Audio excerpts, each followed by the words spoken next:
ขอคุณพระคุ้มครองให้ผ่องใสคิดสิ่งใดสมดังคาดปรารถนาให้มั่งมีทวีทรัพย์นับเงินตราทุกเวลามีแต่สุขไร้ทุกเทินขอถวายความนอบน้อมแด่พระรัตนตรัยมีพระพุทธเจ้าเป็นต้นขอถวายความเคารพพระมหาเถระพระเถรานุเถระเจ้าคณะพระสังฆาธิการทั่วโลกมีพระเดชพระคุณพระธรรมเสนาบดีเจ้าคณะภาค7วัดพระธาตุดอยสุเทพเป็นต้นและขออำนวยพรแด่ท่านผู้ฟังท่านผู้ชมสาธุชนพุทธบริษัททั้งหลายวันนี้รายการธรรมะหลังธรรมวัดเย็นของวัดพระธาตุดอยสุเทพออกอากาศทางสถานีวิทยุพระพุทธศาสนาแห่งชาติและจริยธรรมวัดพระธาตุดอยสุเทพระบบ FM 96 เมกะเฮิรตซ์มีพ่อครูวันลบนามวงพรหมเป็นผู้อำนวยการอาจารย์พระมหาประสิทธิ์ปัสสาธิโกเป็นหัวหน้าสถานีและอาตมาภาพพระครูปริยัติยานุศาสตร์เป็นผู้บรรยายเป็นประจำทุกวันเวลา 18:40 นาทีถึง 19:10 นาทีเว้นวันพระสำหรับวันนี้ก็บันทึกเสียงล่วงหน้ามา1 วันจากวัดพระธาตุดอยสุเทพแต่เวลาค่อนข้างดึกไปนิด ตอนนี้ก็3 ทุ่มครึ่งแล้ว FC ทั้งหลายก็คงจะม้อยกันไป ม้อยหลับกันไปแต่ก็ไม่เป็นไรนะอันดับแรกต้องขอประชาสัมพันธ์เกี่ยวกับงานการช่วยเหลือผู้ประสบอุทกภัยจังหวัดน่านซึ่งมหาวิทยาลัยมหาจุฬาลงกรณราชวิทยาลัยวิทยาเขตเชียงใหม่ร่วมกับมูลนิธิพระบรมธาตุดอยสุเทพได้จัดให้สิ่งของนำไปช่วยเหลือผู้ประสบอุทกภัยที่อำเภอปัวจังหวัดน่านโดยการนำของท่านเจ้าคุณพระสุธีวัชรบัณฑิตรองอธิการบดีมหาวิทยาลัยมหาจุฬาลงกรณราชวิทยาลัยวิทยาเขตเชียงใหม่วัดสวนดอกดำเนินการมาเพื่อที่จะนำเอาข้าวปลาอาหารสิ่งของเครื่องใช้ต่างๆและจตุปัจจัยไปช่วยเหลือเป็นกำลังใจให้กับพี่น้องชาวจังหวัดน่านที่อำเภอปัวได้ไปช่วยเหลืออุปถัมภ์บำรุงในวันที่30 สิงหาคมที่จะถึงนี้ก็ขอประกาศเชิญชวนญาติโยมทั้งหลายมาร่วมกันบริจาคจตุปัจจัยสิ่งของทั้งหลายด้วยกันที่มจร.วัดสวนดอกและที่อำเภอดอยสะเก็ดบ้านโป่งกุ่ม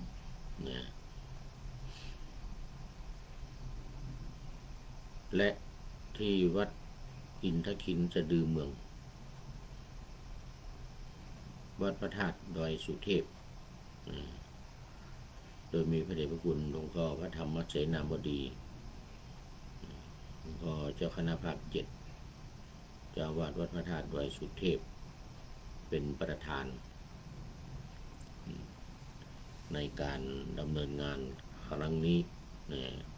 ในการช่วยเหลือผู้ประสบอุทกภัยน้ำท่วมที่จังหวัดน่าน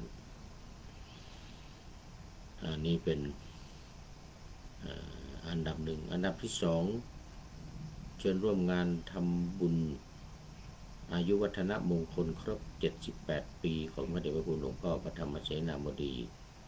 เจ้าคณะภาค7วัดพระธาตุดอยสุเทพในวันที่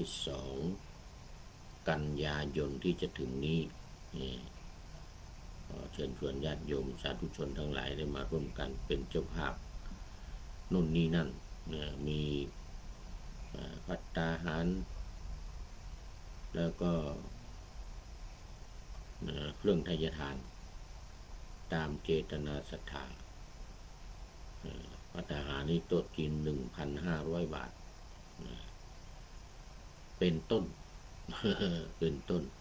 ตามเจตนาศรัทธานี่จะร่วมบริจาคตามกำลังศรัทธาที่วัดพระธาตุดอยสุเทพเป็นสำนักงานวัดพระธาตุดอยสุเทพ3นู่นวันที่6กันยายน2569ก็ทำบุญอายุวัฒนมงคลครบ80ปีของพระเดชพระคุณหลวงพ่อพระครูอาทรวิสุทธิคุณเจ้าคณะอำเภอหางดงวัดหนองตองวัดหนองตองตำบลหนองตองอำเภอหางดงจังหวัดเชียงใหม่ในวันที่6กันยายนที่จะถึงนี้ก็เชิญชวนทุกท่านได้ร่วมกันไปเป็นเจ้าภาพในการทำบุญอายุวัฒนมงคลในครั้งนี้โดยพร้อมเพรียงกันวันที่7กันยายนก็ไปโน้นเลยวัดบ้านกลางตำบลลีหลวงอำเภอลีจังหวัดลำพูนอายุวัฒนมงคลครบ80ปีเหมือนกันของพระเดชพระคุณหลวงพ่อพระครูอินทะ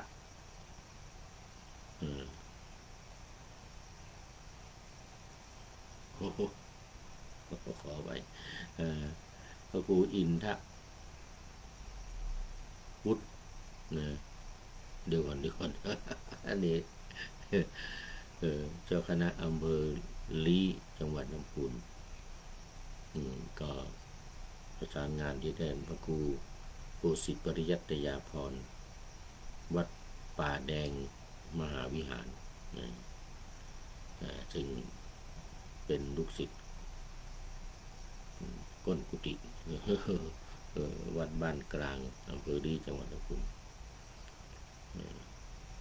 พระครูอินทวุฒิคุณนี่จำได้แล้วพระครูอินทวุฒิคุณอายุวัฒนมงคล80ปีในวันที่7กันยายนนี้ตามอัธยาศัยและก็สุดท้ายวันที่12กันยายนที่วัดพระธาตุดอยสะเก็ดอายุวัฒนมงคล81ปีของพระเดชพระคุณหลวงพ่อพระราชโพธิวรคุณอดีตรองเจ้าคณะจังหวัดเชียงใหม่อันนี้ก็เป็นที่ปรึกษาเจ้าคณะภาค7เป็นที่ปรึกษาเจ้าคณะภาค7ในวันที่12กันยายนเป็นวันอายุวัฒนมงคลครบ81ปีในปีนี้ปีที่แล้วเกษียณ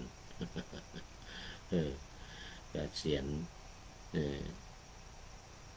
จากรองเจ้าคณะจังหวัดเชียงใหม่ก็ขอเชิญชวนทุกท่านได้ร่วมกันทำบุญอายุวัฒนมงคลในครั้งนี้โดยทั่วถึงกันเอาละตอนนี้ก็กลับเข้ามาสู่เนื้อหาสาระของธรรมะกันเลย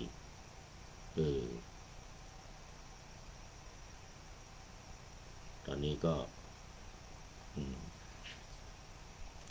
พูดให้ โอ้เครียดก็หยุดร้องแล้วนี่เออเครียดก็หยุดร้องแล้วพูดให้ผีให้ผีฟังก่อนแล้วพรุ่งนี้ไปนำออกอากาศทางวิทยุให้ญาติโยมฟังกันเอาละเอ่อธรรมะในวันนี้ลำดับการปฏิบัติเพื่ออรหัตผลนะอะไรเป้าหมายสูงสุดเป้าหมายสำคัญของพระพุทธศาสนาคือการบรรลุเป็นพระอรหันต์อันนี้ก็จากมัชฌิมปัญนาตมัชฌิมนิกายพระสุตตันตปิฎกเล่มที่13ข้อหน้าที่233ข้อที่238นี่238จากพระไตรปิฎกฉบับสยามรัฐซึ่งหนังสือพุทธวจนะหมวดธรรมนำมาลงไว้ในหัวข้อเปิดธรรมที่ถูกปิดเรื่องปฏิบัติสมถะและวิปัสสนาตรงกับรายการของเราหลังทำวัดเย็นก็เป็นการปฏิบัติธรรมขณะที่พระเดชพระคุณหลวงพ่อพระธรรมเสนาบดีหลวงพ่อเจ้าคณะภาค7วัดพระธาตุดอยสุเทพกำลังนำพระภิกษุสงฆ์สามเณรอุบาสกอุบาสิกาศรัทธาญาติโยมตลอดถึงนักท่องเที่ยวที่มาบูชาสักการะพระบรมธาตุดอยสุเทพร่วมกันปฏิบัติสมถกรรมฐานการปฏิบัติกรรมฐานมี2อย่างคือ1สมถกรรมฐาน2วิปัสสนากรรมฐานเราเรียกกันว่าเป็นวิปัสสนาธุระส่วนคันธธุระการศึกษาเราเรียนพระไตรปิฎก 84,000 พระธรรมขันธ์นั้นก็เรียกว่าเป็นหน้าที่เป็นธุระเป็นหน้าที่ของพุทธบริษัทเราในการศึกษาเราเรียนพระธรรมวินัยหลังจากศึกษาเราเรียนแล้วก็มาปฏิบัติในฝ่ายของวิปัสสนาคือสมถกรรมฐานและวิปัสสนากรรมฐานสมถกรรมฐานนั้นพระเดชพระคุณหลวงพ่อนำปฏิบัติอยู่เป็นพุทธานุสติบวกอานาปานสติคือกำหนดลมหายใจเข้าหายใจออกหายใจเข้าภาวนาบริกรรมว่าพุทยาวๆลึกๆเข้าไปหายใจออกกำหนดเวลาหายใจออกบริกรรมว่าโทยาวๆและนับด้วยเป็นขันธนานัยยะคือ1 2 3 4 5ไปเรื่อยๆจนถึง56ตามพุทธคุณของพระพุทธเจ้า56นี่นับตามคำภาษาบาลีนะตั้งแต่อิติปิโสภควาไปจนถึงพุทโธภควาตินี่มี56คำเป็นพุทธคุณแบบสมถกรรมฐานมุ่งเน้นให้จิตสงบในการบริกรรมแล้วก็นับด้วยแล้วก็กำหนดลมหายใจเข้าหายใจออกด้วยบวกกันอย่างว่าฝ่ายวิปัสสนาก็มอบหมายให้ผู้พูดนี่นำปฏิบัติทางสถานีวิทยุทางเฟซทางไลน์YouTube ทางไลน์นี่นะโดยการฟังการคิดและการพิจารณานี่ก็ต่างกันกับสมถะนะสมถะก็จะมีบริกรรมนัยยะการบริกรรมคณนานัยยะการนับแล้วก็อนุสรณานัยยะการระลึกตามคุณของพระพุทธธรรมสงฆ์เป็นแบบสมถะแต่แบบวิปัสสนานี่ก็เราปฏิบัติโดยข้อหนึ่งคือการฟังเรียกสุตตะมยะนัยยะวิธีการวิปัสสนาสำเร็จด้วยการฟัง2จินตามยะนัยยะการปฏิบัติวิปัสสนาเพื่อให้เกิดปัญญานี่นะโดยวิธีการคิดเองแล้วก็3 าวนามยนัยยะปัญญาหรือญาณสำเร็จโดยการพิจารณาหัวข้อธรรมตามที่องค์สมเด็จพระสัมมาสัมพุทธเจ้าทรงวางไว้73ข้อ6หมวดมีขันธ์5เป็นต้นปฏิจจสมุปบาทเป็นที่สุดรวมได้73ข้อนะก็คือขันธ์5นี่5ข้อนะอายตนะ12ก็เป็น17ธาตุอีก18เป็น35อินทรีย์อีก22เป็น57ปฏิอริยสัจ4อีก4ก็เป็น61แล้วก็ปฏิจจสมุปบาท12ข้อก็เป็น73นะก็เรียกกันว่าวิปัสสนา73ส่วนสมถะนั้นมัน40นะ40มี7หมวดก็มีหมวดอนุสติ10อสุภะ10กสิณ10เป็น30นะอรูป4เป็น34พรหมวิหาร4เป็น38อาหารเลปฏิกูลสัญญา1เป็น39แล้วก็จตุธาตุววัฏฐานะการกำหนดธาตุ4ว่ารวมกันเนี่ยเป็น1คือมันมาประชุมกันเป็น1เป็นอนัตตาว่าเป็นอนัตตาไม่ใช่ตัวตนของเราเป็นเพียงแค่ธาตุ4อย่างมาประชุมกันอยู่ที่นี้ขันธ์5เกิดขึ้นอยู่ที่นี้เป็นอนัตตาเราไม่สามารถควบคุมมันได้อันนี้ก็เป็น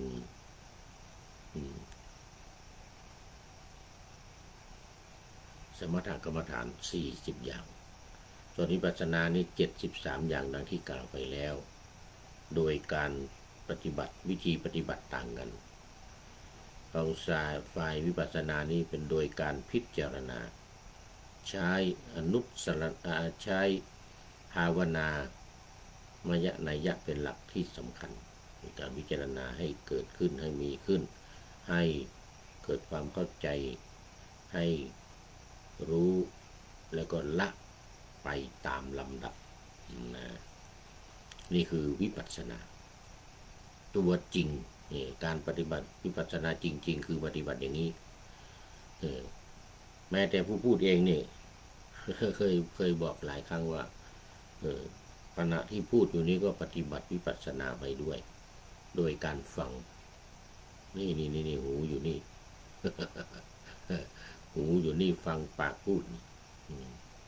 นี่คือการฟังให้เกิดปัญญาให้เกิดความรู้เกิดความเข้าใจเพราะว่าปากเนี่ยว่าตามหนังสือนี่ว่าตามหลักในทางพระพุทธศาสนาที่มาในพระไตรปิฎกดังที่อย่างวันนี้นี่ในหัวข้อว่าลำดับการปฏิบัติเพื่ออรหัตผลเพื่ออรหัตผลนะเรามีโสดาปัตติผลสกทาคามิผลอนาคามิผลแล้วก็อรหัตผล4อย่างขั้นตอนของการปฏิบัติเราเรียกกันอีกอย่างหนึ่งว่าโลกุตระธรรม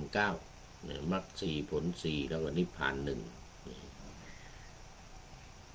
เป็นโลกุตระธรรม9อย่างคราวนี้เรามาดูเนื้อหาที่ว่าลำดับการปฏิบัติมีอะไรบ้างเพื่อที่จะให้บรรลุเป็นพระอรหันต์หรืออรหัตผลพระพุทธองค์ตรัสว่าภิกษุทั้งหลายเราย่อมไม่กล่าวการตั้งอยู่ในอรหัตผลด้วยการกระทำเพียงอันดับแรกเท่านั้นแต่การตั้งอยู่ในอรหัตผลนั้นย่อมมีได้ด้วยการรักษาด้วยการศึกษาโดยลำดับด้วยการกระทำโดยลำดับและด้วยการปฏิบัติโดยลำดับ นี่ภิกษุทั้งหลายก็การตั้งอยู่ในอรหัตผลย่อมมีได้ด้วยการศึกษาโดยลำดับด้วยการกระทำโดยลำดับคือการปฏิบัติในวิปัสสนาเนี่ยนะด้วยการปฏิบัติโดยลำดับอย่างไรเล่าคำตอบก็คือภิกษุทั้งหลายกุลบุตรในธรรมวินัยนี้เกิดศรัทธาแล้วย่อมเข้าไปหาเมื่อเข้าไปหาย่อมเข้าไปนั่งใกล้เมื่อเข้าไปนั่งใกล้ย่อมเงี่ยโสดลงเมื่อเงี่ยโสดลงแล้วย่อมได้ฟังซึ่งธรรมครั้นได้ฟังธรรมแล้วย่อมทรงจำธรรมะนั้นไว้ย่อมพิจารณาเนื้อความแห่งธรรมะที่ทรงจำไว้แล้วเมื่อพิจารณาเนื้อความอยู่ธรรมทั้งหลายย่อมทนต่อการเพ่งพิสูจน์เมื่อธรรมทนต่อการเพ่งพิสูจน์ได้อยู่ฉันทะย่อมเกิดขึ้นเมื่อเกิดฉันทะแล้วย่อมมีอุตสาหะครั้นมีอุตสาหะแล้วย่อมไตรตรองคันไตรตรองแล้วย่อมตั้งความเพียรเมื่อมีตนส่งไปแล้วย่อมทำให้แจ้งชัดซึ่งบรมสัจจะบรมสัจจะนี่ก็หมายถึงพระนิพพานนะบรมสัจจะด้วยกายและย่อมเห็นแจ้งแทงตลอดอมตะบรมสัจจะนั้นด้วยปัญญาได้แก่อริยสัจสี่ที่ว่าบรมสัจจะนี่คือสัจจะอย่างยิ่งก็คืออริยสัจธรรมสี่ประการมีความทุกข์การดับทุกข์และการทุกข์ความดับทุกข์และข้อปฏิบัติให้ถึงการดับทุกข์ข้อที่สองลืมไปสาเหตุทุกขสมุทัยโยสาเหตุของความทุกข์อย่างทุกขานิโรโธข้อที่สามก็คือความดับทุกข์ทุกขานิโรธคามินีปฏิปทาข้อที่สี่ก็คือแนวทางข้อปฏิบัติหรือมรรคแปดเพื่อให้เข้าถึงการดับความทุกข์นั้นนี่ก็เป็นแนวทางเมื่อมีตนส่งไปแล้วย่อมทำให้แจ้งชัดซึ่งบรมสัจจะด้วยกายและย่อมเห็นแจ้งแทงตลอดบรมสัจจะนั้นด้วยปัญญาบรมสัจจะนะซึ่งหมายถึงอริยสัจธรรมทั้งสี่ประการเอาละดูไปดูมาหมดเวลา หมดเวลาพอดีวันนี้ลำดับการปฏิบัติเพื่ออรหัตผลนะนี่มีลำดับดังนี้ภิกษุทั้งหลายกุลบุตรในกรณีนี้เกิดศรัทธาอันดับหนึ่งนะสองเข้าไปหาสามเมื่อเข้าไปหาย่อมเข้าไปนั่งใกล้อันนี้ข้อสามสี่เมื่อเข้าไปนั่งใกล้ย่อมเงี่ยโสดลงฟังเงี่ยโสดลงฟังห้าเมื่อเงี่ยโสดลงฟังแล้วย่อมได้ฟังซึ่งธรรมกว่าจะได้ฟังซึ่งธรรมมีลำดับการปฏิบัติหลายขั้นตอนครั้นได้ฟังธรรมแล้วย่อมทรงจำธรรมนั้นไว้นี่ท่องไว้เลยย่อมพิจารณาเนื้อความแห่งธรรมที่ทรงจำไว้แล้วนี่นะเมื่อพิจารณาเนื้อความอยู่ธรรมทั้งหลายย่อมทนต่อการเพ่งพิสูจน์เมื่อธรรมทนต่อการเพ่งพิสูจน์ได้อยู่ฉันทะย่อมเกิดคือความพอใจในธรรมนะเมื่อเกิดฉันทะแล้วย่อมมีอุตสาหะครั้นมีอุตสาหะแล้วย่อมไตร่ตรองค คันไตรตรองแล้วย่อมตั้งความเพียรเมื่อมีตนส่งไปแล้วย่อมทำให้แจ้งชัดซึ่งบรมสัจจะด้วยกาย และย่อมเห็นแจ้งแทงตลอดบรมสัจจะนั้นด้วยปัญญาบรมสัจจะนั่นคือขันธ์นั่นคือธาตุสี่นะเดี๋ยวว่าคืออริยสัจธรรมนะอริยสัจธรรมทั้งสี่ประการเอาละวันนี้หมดเวลาพอดี เรื่องลำดับการปฏิบัติเพื่ออรหัตผลลำดับยาวเลยนะลำดับยาวเลยก็ตามนี้เอาแล้วตอนนี้ก็มาดูข้อคิดท้ายรายการข้อคิดท้ายรายการวันนี้ได้จากผู้ใดหนอแลโอ้ท่านนายพลนเรศจิตรักของเรานี่เอง วันที่นเรศจิตรักตัวนี้เจ้าตัวก็คงม้อยหลับไปแล้วเหมือนกัน เพราะมันดึกแล้วตอนนี้4 ทุ่มพอดีเลยดึกแล้วท่านนายพลก็ได้ให้ข้อคิดเป็นบทประพันธ์ไว้ว่าขอคุณพระคุ้มครองให้ผ่องใสคิดสิ่งใดสมดังคาดปรารถนาให้มั่งมีทวีทรัพย์นับเงินตราทุกเวลามีแต่สุขไร้ทุกเทินนะอันนี้ก็เป็นบทประพันธ์ของท่านนายพลนเรศจิตลักษณ์โมทนาขอบคุณเป็นอย่างยิ่งนะที่ได้ให้ข้อคิดไว้ในท้ายรายการในวันนี้ขออำลาพระราชจากผู้ชมฟังที่เดินยืนนั่งนอนฟังทั้งหลายก็ให้มีความสุขใจและกายสดชื่นสบายไปตลอดกาล